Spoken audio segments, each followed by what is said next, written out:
Islanders at a higher rate than ever. We are being told to leave. There are multiple cities around the world who have let cruisers and cruise lines know you're not as welcomed here as you once were. Now, this continues to grow. We will share some of these examples with you, but the latest is Juneau, Alaska, as they share we don't want as many cruise ships, we don't want as many passengers visiting. We will share how that could change cruising and why is this going on. We're also going to discuss cruise ship buffets and etiquette around those buffets. We all need some time on the islands. Let's go there now on Island Time.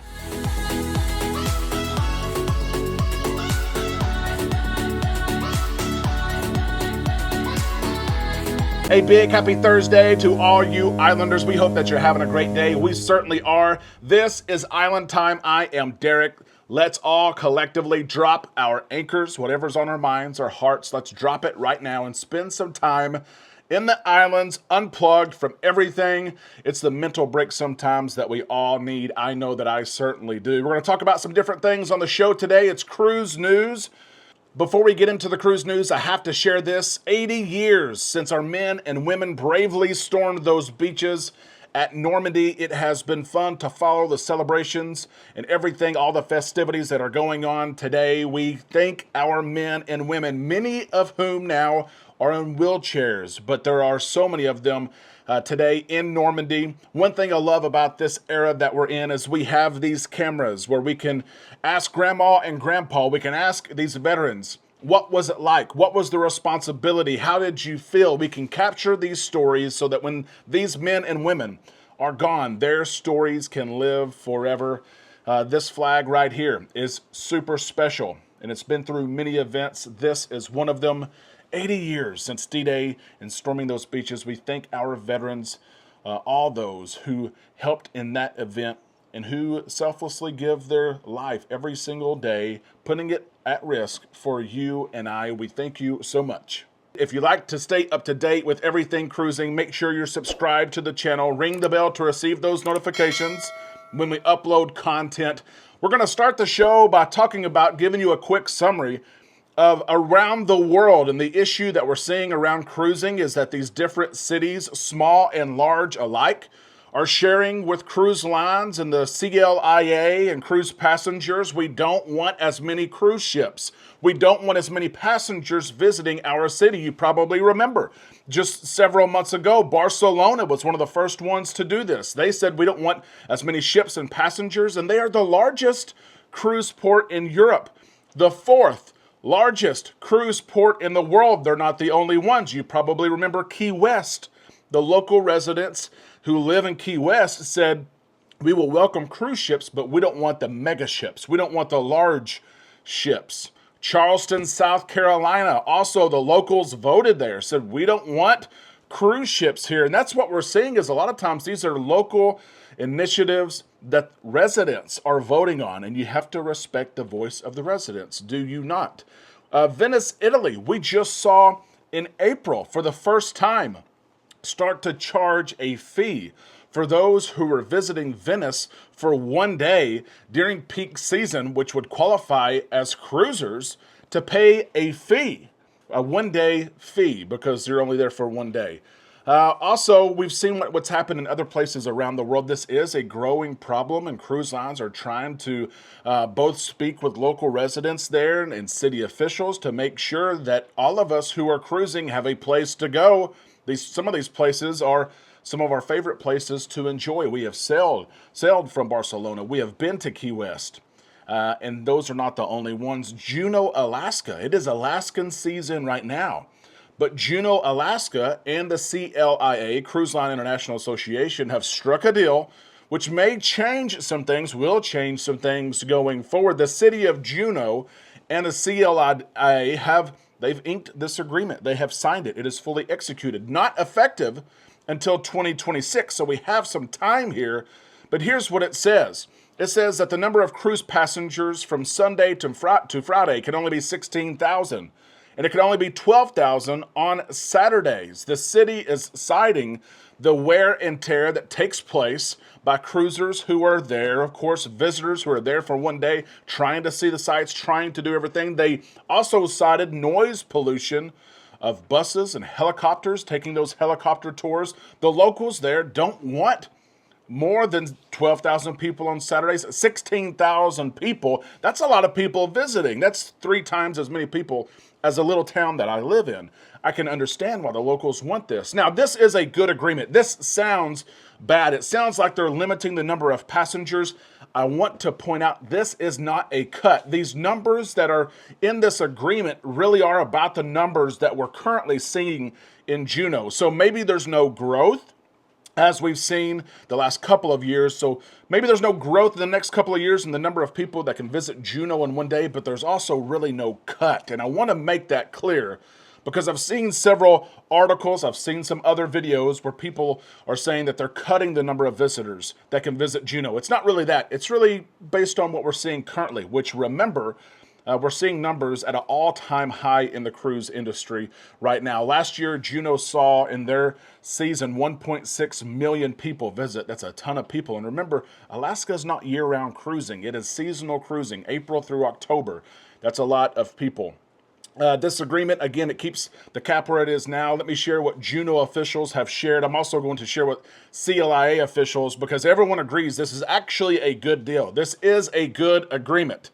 I want to make that clear. One Juneau official shared this: the cruise industry is vital to our local economy, and we need to improve our infrastructure and grow our tour capacity to create a great guest experience and reduced impacts on residents. With this agreement, we are committing to a cap to measure our busiest days and to meet annually to ensure that our visitor numbers remain sustainable. This Juneau official really points out we're doing this for the cruiser. We're not doing this necessarily to limit cruisers. We're doing this as we welcome the cruisers who are here. We want them to have a good experience. We want them to have accessibility to tours.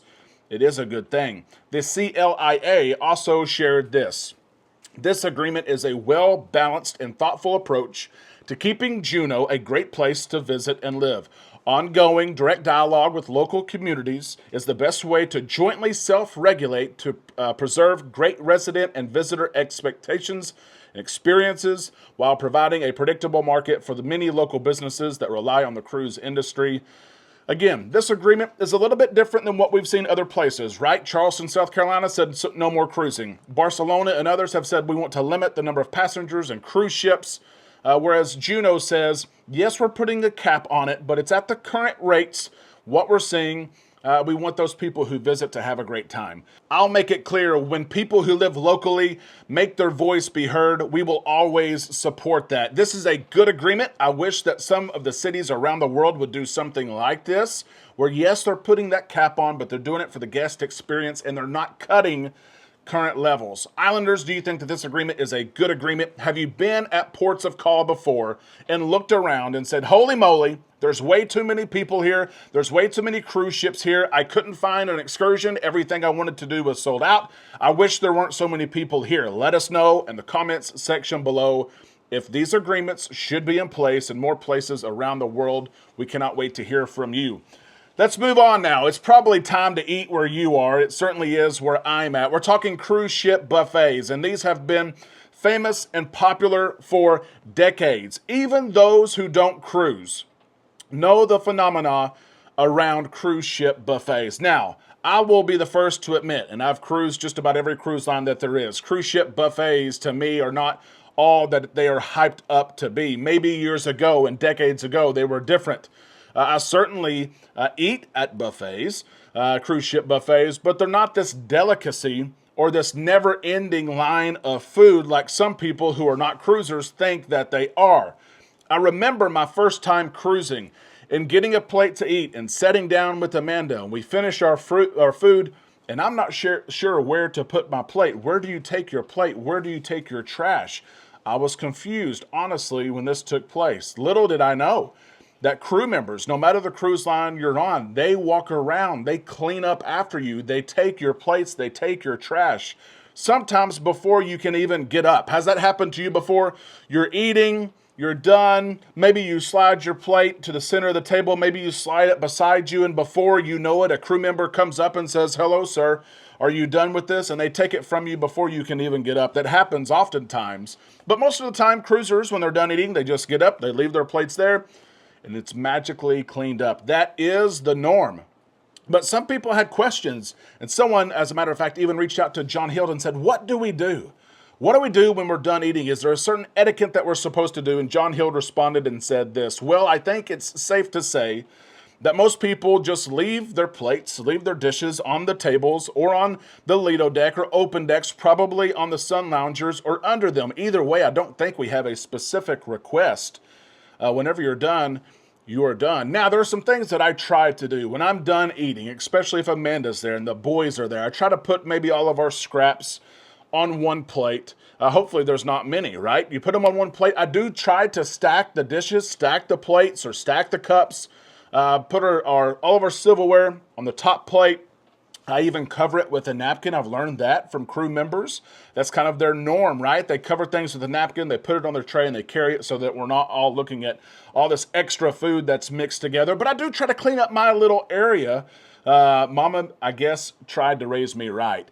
Many of you probably do that same thing as well. You try to clean up after yourself, where maybe when the crew member gets there, it just takes them a minute to clean up your table, to wash it off, and the next person can sit down. But I do enjoy bringing my food outside as well. And we get this question a lot. Amanda and I, our clients book their cruises through us, and they oftentimes ask us, can we go to the buffet? Can we go to the pizza place? Can we get Guy's Burger and enjoy it on Lido deck? Can we eat it outside? That answer is absolutely yes. But one thing that I try to do when I'm outside, and I oftentimes take my food outside and enjoy it outside. I don't usually leave it on a lounger though. I know a lot of people put it underneath a lounger, and that's difficult for those crew members. First off, because there's not much room to walk between the aisles of the loungers. They almost have to get on their hands and knees to get those plates underneath the lounger. So when I'm outside and I'm done eating, I do try myself to get up and to go hand my plate to someone who I can tell is with the cleaning crew. They've got those buckets or they've got trays that they're putting things in. And I try to actually hand it, because the wind sometimes is high outside. You can blow food, blow trash even sometimes. If you're at Guy's Burger and you've got that piece of paper underneath your burger. So when I'm outside, I do try to take it to someone besides slipping it underneath a lounger or something like that. A couple of etiquette tips though, and a couple of things to remind you, you can do whatever you want to do, most definitely. But it is always nice to clean up after yourself if you can. And if you're outside, hand your plate to someone else. Islanders, do you enjoy cruise line buffets? There are some people who eat them every single meal, their entire cruise. There's some people who stay away. I'm kind of in the middle. I enjoy breakfast. I enjoy a salad sometimes at dinner. Let us know what you think in the comment section below. And do you have some etiquette that you also go by and follow? Let us know that as well. That is the cruise news for today. That's our dose of the cruise news and our time on the islands. We hope that you certainly enjoyed it. If you stayed around this long, be sure you like the video. It will help put the video in front of others who are looking for cruise news and for a community just like this. We hope that you have a great day, and tomorrow is Friday. We'll be done with the week. Of course, we'll have another show for you then. We'll see you in the comment section below, on our Facebook page, and tomorrow right here on Island Time.